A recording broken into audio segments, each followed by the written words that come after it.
فأقول لأبناء الطائفة العلوية: اسمعوا هذه الرسالة جيدا، اسمعوها بعقولكم وقلوبكم، ففيها خير لكم، ففيها خير لكم. لقد ذهل العالم كله بكمية التسامح الكبير الذي قدمناه لكم. فمنذ ساعات التحرير الأولى كان شعارنا: اليوم يوم المرحمة، يوم التسامح، يوم العفو والصفح. وتوجيهات القيادة كانت واضحة، حيث قامت بتوجيه كل الفصائل وتوجيه الخطباء وأئمة المساجد بهذه الدعوة، بالدعوة إلى العفو والصفح والتسامح وطي صفحة الماضي.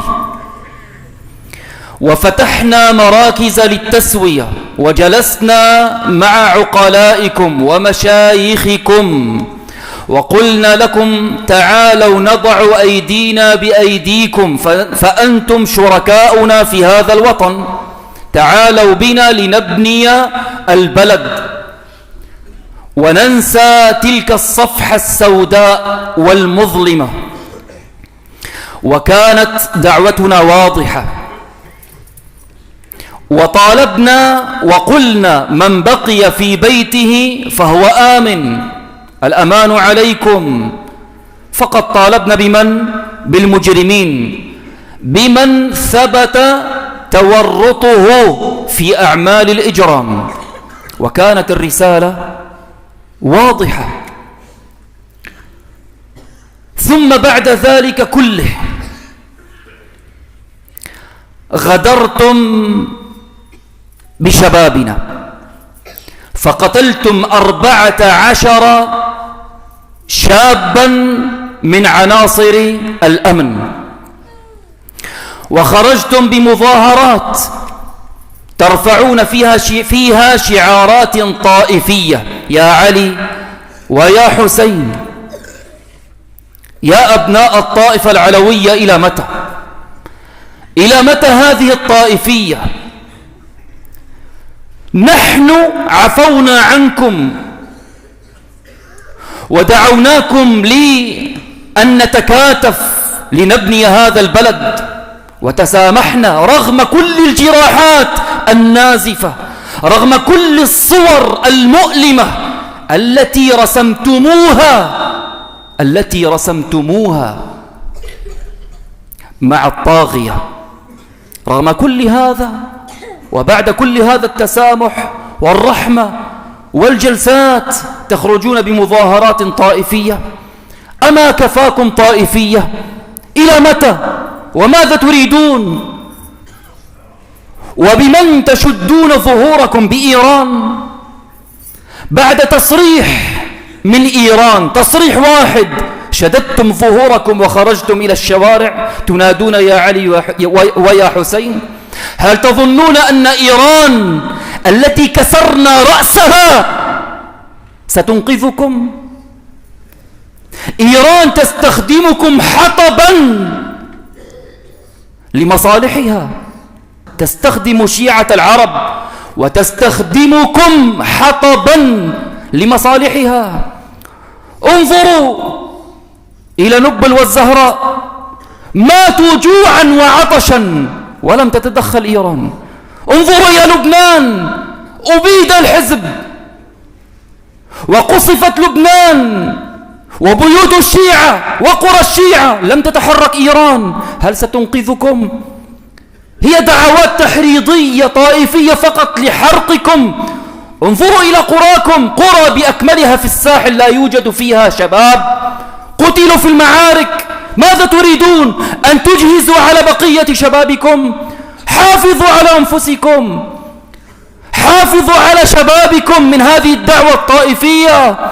يا عقلاء العلوية، يا مشايخ الطائفة، يا شباب الطائفة العلوية، فكروا بعقولكم. كفاكم طائفية يا أخي، كفاكم كفاكم. دعوتنا واضحة لكل أبناء البلد، لكل الطوائف، تعالوا نتكاتف لنبني هذا البلد، تعالوا لنتعاون.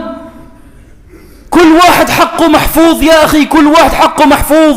لسه كل يوم بيانات وكل يوم خطابات. لا تختبروا صبرنا، لا تختبروا صبرنا وتظنون أننا ضعفاء. نحن دعسنا على أسدكم ونميركم وطراميحكم وكسرنا رؤوسهم. لا نخاف إيران ولا تصريحات إيران. نحن أحفاد عمر، نحن أحفاد عمر، نكسر رأس إيران كما كسرناه في بلاد الشام. لا تخيفنا تلك التصريحات. أقول لإيران أسودنا جوعى، أسودنا جوعى، وما زالت الأيدي على الزناد. يا أبناء الطائفة عودوا إلى رشدكم، عودوا إلى رشدكم، سلموا المطلوبين. فهؤلاء لن نتوانى في محاسبتهم، لن نتساهل أبدا. لا تختبروا صبرنا. الشعب محتقن، الشعب محتقن. ما نسينا تلك الصور، كيف عريتم نساءنا، كيف قتلتم شبابنا، كيف سرقتم بيوتنا. الشعب محتقن، لكن الذي يهدئ الشعب هو القيادة، لأن رسول الله صلى الله عليه وسلم أمرنا أن نطيع أميرنا. الشعب اليوم يطيع قائده. نعم، لأننا نريد وأد الفتنة، لا نريد تأجيجها، نريد السلام، بناء هذا البلد، هذا الذي نريده. والقيادة توجيهاتها منذ البداية، منذ البداية والله، للخطباء وللأئمة ولكل الناس. يا أخي اليوم عفو عفو. وسمعتم كلمة اذهبوا فأنتم الطلقاء كثيرا كثيرا. أبعد كل هذا تغدرون؟ لا تصدقوا إيران. بشار انتهى، بشار انتهى، وإيران كسرت. لن ينفعكم أحد إلا أبناء البلد، إلا أبناء البلد. والله إن التزمتم بتوجيهات هذه القيادة ستعيشون آمنين مطمئنين بإذن الله عز وجل، وسترون الخير. المجرمون هؤلاء لن نتوانى في محاسبتهم. لا، كل شيء ثبت عليه تورط في الإجرام. هؤلاء سيلاحقون وستسلمونهم، وستسلمونهم. فأنا أدعوكم أن تعودوا إلى رشدكم وأن تفكروا جيدا. نعلم أن منكم مثقفين وعقلاء. البارحة سمعت فتاة علوية كتبت كلاما طيبا تدعو فيه أبناء الطائفة إلى التعقل، وتقول كفاكم طائفية. ماذا نفعكم بشار وماهر؟ حرقتم شبابكم من أجل شخص.